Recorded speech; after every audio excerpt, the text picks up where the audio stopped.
بسم اللہ الرحمن الرحیم۔ السلام علیکم معزز ناظرین، اسلامک درخشندہ واقعات کے ساتھ میں ہوں آپ کا میزبان عثمان۔ آج میں آپ لوگوں کے ساتھ فرعون اور اس کی ایک خادمہ کا واقعہ بیان کرنے جا رہا ہوں۔ ناظرین، جب حضور اکرم صلی اللہ علیہ وسلم شب معراج میں بیت المقدس کی طرف جاتے ہوئے مصر کے قریب ایک مقام سے گزرے، انہیں نہایت ہی اعلیٰ اور زبردست خوشبو آنے لگی۔ آپ صلی اللہ علیہ وآلہ وسلم نے حضرت جبریل علیہ السلام سے پوچھا کہ یہ خوشبو کیسی ہے؟ جواب ملا کہ فرعون کی بیٹی کی باندی مشاطہ اور اس کی اولاد کی قبر سے آ رہی ہے۔ پھر حضرت جبریل علیہ السلام نے ان کا قصہ بیان کیا۔ مشاطہ فرعون کی بیٹی کی خادمہ تھی اور وہ خفیہ طور پر اسلام لا چکی تھی۔ ایک دن فرعون کی لڑکی کو کنگھی کرتے ہوئے اس کے ہاتھ سے اتفاقاً کنگھی گر پڑی۔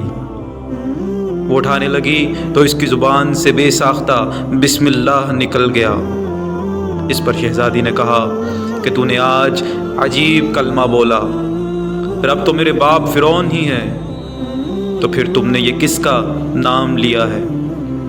اس نے جواب دیا، فرعون رب نہیں بلکہ رب وہ اللہ ہے جو مجھے اور تجھے اور خود فرعون کو روزی دیتا ہے۔ شہزادی نے کہا، اچھا تو میرے باپ کے سوا کسی اور کو اپنا رب مانتی ہے؟ اس نے جواب دیا، ہاں میں تیرا اور تیرے باپ سب کا رب اللہ تعالیٰ ہی ہے۔ شہزادی نے اپنے باپ سے کہلوایا، وہ سخت غضبناک ہوا۔ اسی وقت اسے برسر دربار بلوا بھیجا اور کہا، کیا تو میرے سوا کسی اور کو اپنا رب مانتی ہے؟ اس نے کہا کہ میرا اور تیرا رب اللہ تعالیٰ ہی ہے جو بلندیوں اور بزرگی والا ہے۔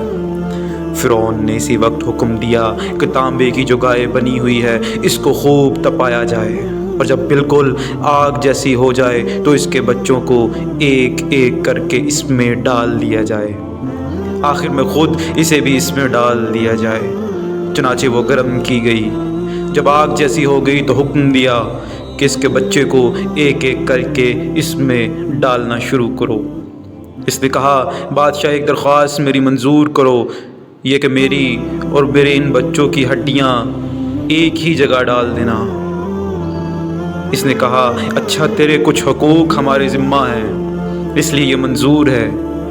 اس کی دونوں بچیاں اس کی آنکھوں کے سامنے اس میں ڈال دی گئیں اور وہ فوراً جل کر راکھ ہو گئے۔ پھر سب سے چھوٹے کی باری آئی جو ماں کی چھاتی سے لگا ہوا دودھ پی رہا تھا۔ فرعون کے سپاہیوں نے اسے گھسیٹا تو اس نیک بندی کی آنکھوں تلے اندھیرا چھا گیا۔